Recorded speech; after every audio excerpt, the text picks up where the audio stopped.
Și ieri ne gândeam, bă, ce ar fi dacă aproape de ziua mea, adică 12 august, am ajunge noi sus la Nordkap. Oh, ce faine sunt drumurile astea, de poveste. Tot trecem pe lângă radare la 2-3 km, câte un radar din ăsta la 80 de km la oră. Am intrat într-un nor de ploaie și în cazul în care nu-mi intră 60 de litri, numai, nu știu, 57, îmi dă diferența de bani înapoi. Consum de 6,7. Bravo, dubițule! Așa că am trecut pe netul meu, asta este, îmi asum că o să am factură de vreo 100 de euro luna asta. Atacăm parcarea în față, e interzis tuturor vehiculelor, dar în dreapta e permis. Uitați unde am parcat. Asta este locația unde vom nopta în această seară. Dumemoze. Și cum încheiem noi ziua? Tipic. Cu o tocăniță. Tipic cucina.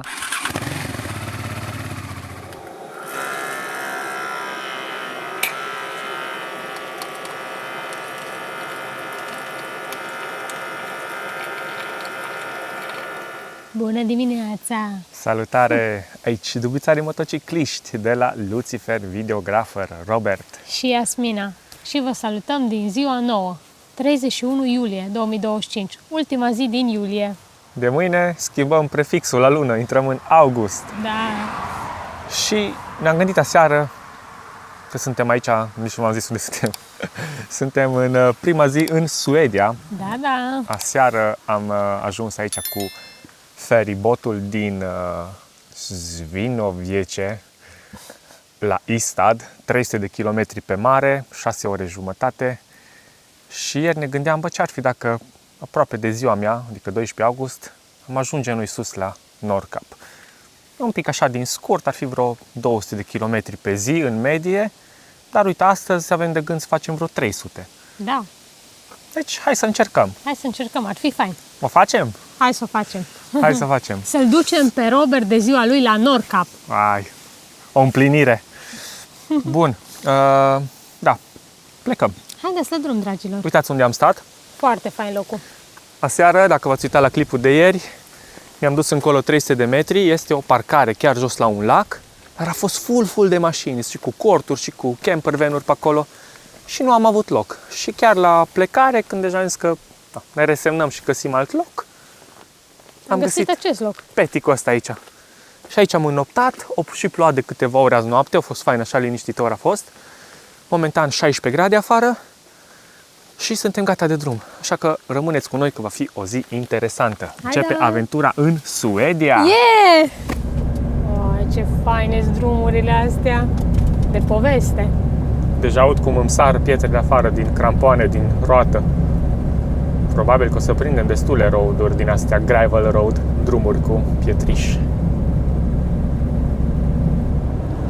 Tot trecem pe lângă radare la, nici nu vreau să exagerez, nu știu, 2-3 km, câte un radar din ăsta la 80 de km la oră. Vă las acum un cadru filmat mai înainte, așa foarte scurt numai. Sunt niște turnuri albastru cu gri și în general sunt puse la intersecții, dar plin de ele. Chiar. Și noi am plecat de 25 de km și cred că am prins vreo 6 sau 7 deja. Da. Dar ne place ideea că aici chiar se circulă civilizat. Toată lumea merge 7-8 la oră, se păstrează distanța unul față de altul. Nimeni nu se înghesuie, nu se urcă pe tine, nu fac depășiri din astea riscante. E fain. O să ne fie foarte greu să ne reobișnuim, să ne readaptăm când o să revenim pe meleagurile noastre. A început să picure. Și noi avansăm, avem deja o oră și 10 minute și aproape 100 de kilometri făcuți, cred că mai exact 90. Avem o viteză medie de 75 la oră. E fain că nu sunt localități pe aici. Acum văd că ne mai bagă pe un drum din ăsta mai mare unde avem voie cu 100, dar ne apare pe drum și ceva table din astea de avertizare că în, nu știu, 9 km sau cât după aia interzis ceva. Tot sunt inscripții de-a lor cu roșu scris, dar nu înțeleg exact ce scrie. Îmi apare un semn de interzis. Prima oară a fost 13 km, după aia 11 km și acum ultima a fost la 9 km. Avem drum de 100.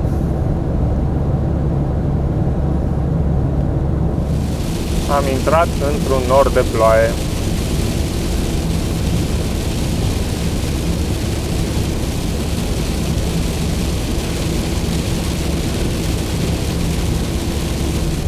O chestie foarte faină ce am văzut-o acum, ei lucrează cu 3 benzi. Pentru că aici suntem tot timpul așa în dealuri. Uite, acum chiar ni se fac înapoi din 2 benzi doar una. Ni se face doar una.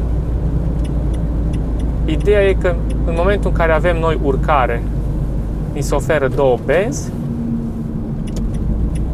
și când au ceilalți urcare, primesc ei 2 benzi și tot timpul se face din 2 una, din una 2. Nu am mai văzut sistemul ăsta niciunde. Chiar interesant. Nu ai nici o bandă, dar nici 2. Ai odată 2 cu una și viceversa. Hai să vedem în 800 de metri ce se lucrează aici. Am ajuns la cel sens giratorul de care vă ziceam că tot apare interzis. Eu cred că e interzis în față și o să facem o mică ocolire prin dreapta. Peste 600 de metri, virează Da. dreapta spre M2111. Asta fiind ceva drum expres, se închide și ne scoate prin dreapta. Și gata. Mă arată pe hartă aici o mică ocolire. Continuă încă 3 km. Facem prima alimentare în Suedia, dăm cod și atunci enter cod 08465 enter. Am cumpărat pentru 60 de litri. Nu știu dacă mi intră 60 de litri, că am aproape 800 de kilometri pe bord și eu am calculat 5-6 de litri dacă mi-ar fi consumat 7 litri. Dar poate 7-2, 7-3, vedem. Și în cazul în care nu-mi intră 60 de litri, numai, nu știu, 57, îmi dă diferența de bani înapoi. De aia estimările mele au fost un pic eronate, pentru că mi-a consumat mai puțin. Am reușit să înghesui 52 de litri jumate ori 100 împărțit la 700, cum a stins în bord, 785 de kilometri făcuți pe bord, consum de 6,7. Bravo, dubițule! Așa să ne duci pe aici prin Finlanda. Suedia. Am rămas cu gândul la Finlanda. Avem internet, pot să încarc pe YouTube. Încercăm să punem niște poze și clipuri din ziua 8 pe YouTube. Am încercat să furăm net de la Circle K de aici, de la benzinărie, dar nu merge. Am stat, cred că, vreo 30 de minute și am încărcat 4% din clip. Așa că am trecut pe netul meu, asta este, îmi asum că o să am factură de vreo 100 de euro luna asta. Ideea e că deja am 65% în vreo 15 minute. Am reușit să pun albumul foto din ziua 8 când am trecut cu ferry din Polonia în Suedia. Acum încarc și clipul, pentru membri o să fie disponibil deja în această seară, adică în 31 iulie.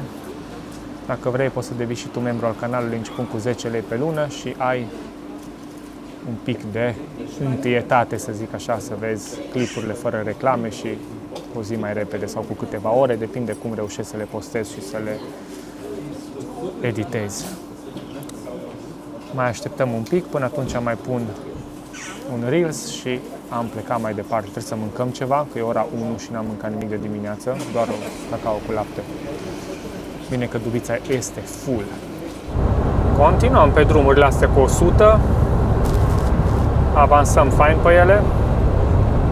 Mai dă 180 de kilometri, pe azi 2 ore jumate de mers. Încă n-am reușit, sincer, să mănânc ceva. Am stat o oră doar să termin cu încărcatul pe YouTube și am pus albumul la foto.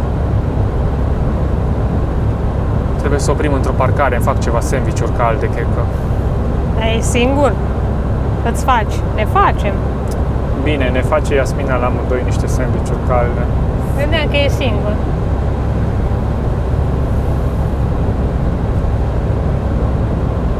Am decis să intrăm la un Lidl.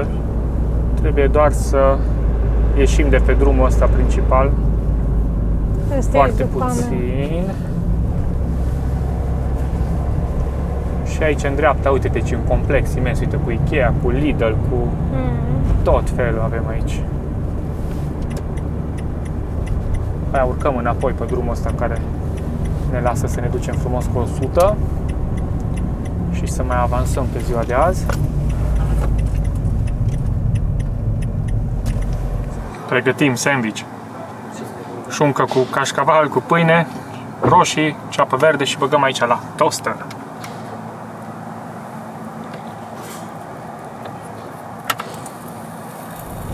Am plecat de vreo 15 minute de la Lidl și ne continuăm drumul. Am părăsit drumul ăla mare cu 100 la oră și am intrat pe altul care e drumul 126, aici e limită de 90. Sunt foarte faine, bă, deci ce bine înaintezi, nu e aglomerat, nu nimic. Drum drept, cu pădure, stânga-dreapta, specific Suedia. Eu tot Finlanda zic, eu am rămas setat pe Finlanda. Finlanda, Suedia, Norvegia, tot drumul, tot aia e. Aici, într-adevăr, să vii cu motocicleta cam plictiseală. Dar cu duba îmi place ideea. Tempomat, frumos, 90. Abia aștept să ajung la destinație să fac de mâncare. Ha, Da, Robert doar la mâncare se gândește. bag la bucătăreală în tura asta cât n-am băgat de când îs eu. Și mie gaură în buzunar. Viața mea, ce drum drept. Am oprit într-o benzinărie, într-un Circle K. Cumpărat o înghețată din asta cu 10 lei, cea mai ieftină. Mulțumesc. Și am primit un pont, că am întrebat dacă găsim un robinet cu apă. Și mai sunt și niște nemți aici care își umple cu stropitoarea de flori. Își umple rezervorul. Noi avem doar 2 sticle de 5 litri și încă vreo 5 litri ne intră în punga aia unde ne spălăm noi pe mâini, pe față, pe dinți.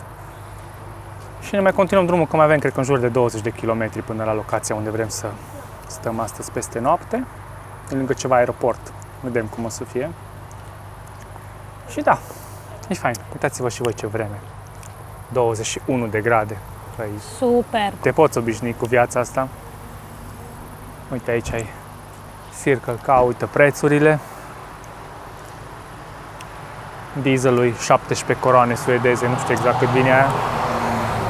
Aici era robinetul cu apă. Hai să plecăm. Cât mai avem? 1,5 kilometru. 2 minute. Deja suntem pe zonă. Zona asta de aeroport.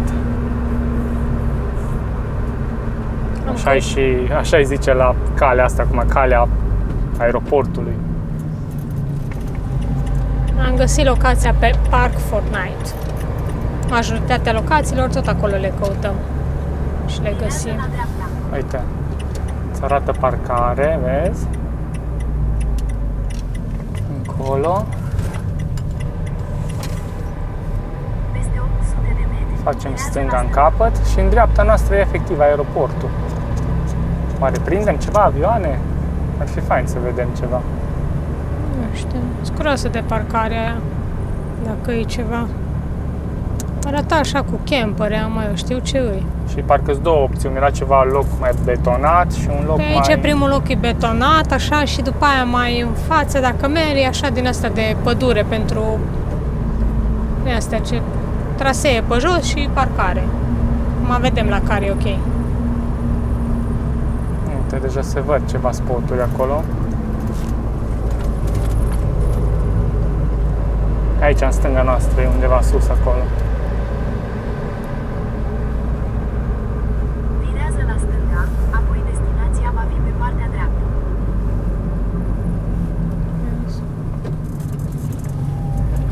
Să vedem ce.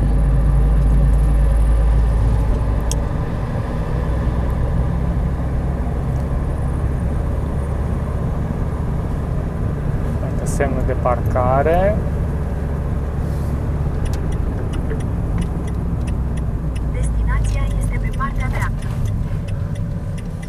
Acolo este cu bancă.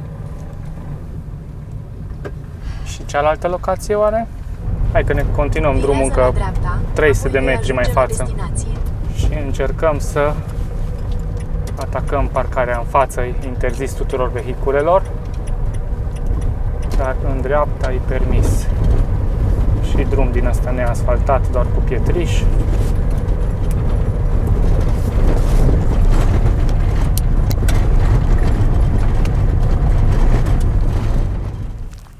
Uitați unde am parcat. Eu zic că e mai ok decât dincolo pe betonul ăla. Pare tot așa o parcare destul de mare, de unde se pleacă pe trasee pe jos. Să vedem ce scrie pe aici. Hai!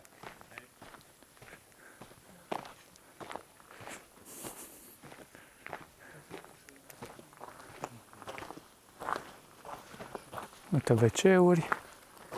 Cred că sunt publice, că de aici ori veni motocicliștii. Și aici încep ceva trasee pe jos prin pădure. Și aici ceva tablă de informare. Hai că au trecut vreo 10 minute. Ne-am făcut setup-ul pentru duș aici. Și Iasmina ce-a pregătit acolo? Flextail, tiny shower. Ce facem noi duș? Flextail. Dacă vreți și voi unul, accesați linkul din descriere și aveți 15% reducere dacă folosiți codul LUCI15. Așa că dați bătaie, că mai avem multe chestii faine acolo. Exact. Deocamdată temperatura apei am dus-o de la 22 de grade la 31. O duc până pe la 38 de grade. Se durează cam 12-15 minute. Cu acest termoplonjon de 450 sau 470 de W, ceva de genul, la 2,20.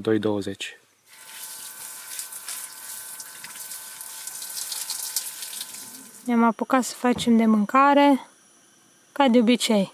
Tot un fel de tocăniță, dar acum băgăm și mazăre. Da.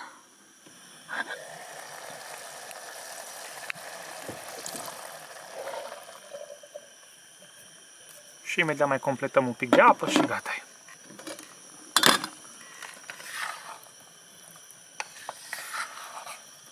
Asta este locația unde vom nopta în această seară. E chiar în pădure, undeva lângă aeroport, în Jokoping, și locația pădurea e Dumemoze. Și cum încheiem noi ziua? Tipic. O tocăniță. Tipic cucina. Și cu o pită suedeză. La Lidl, așa am găsit. Fulgi de porumb și gluten și nu știu. Nu, maia și nu știu. Deci că e cozonac. Nu știu că e cozonac, da. No, fraților și dragilor, mulțumim frumos că ne-ați urmărit, mulțumim că ați văzut ultimul clip și câteva persoane ați cerut să vă las Revolutul sau PayPal-ul.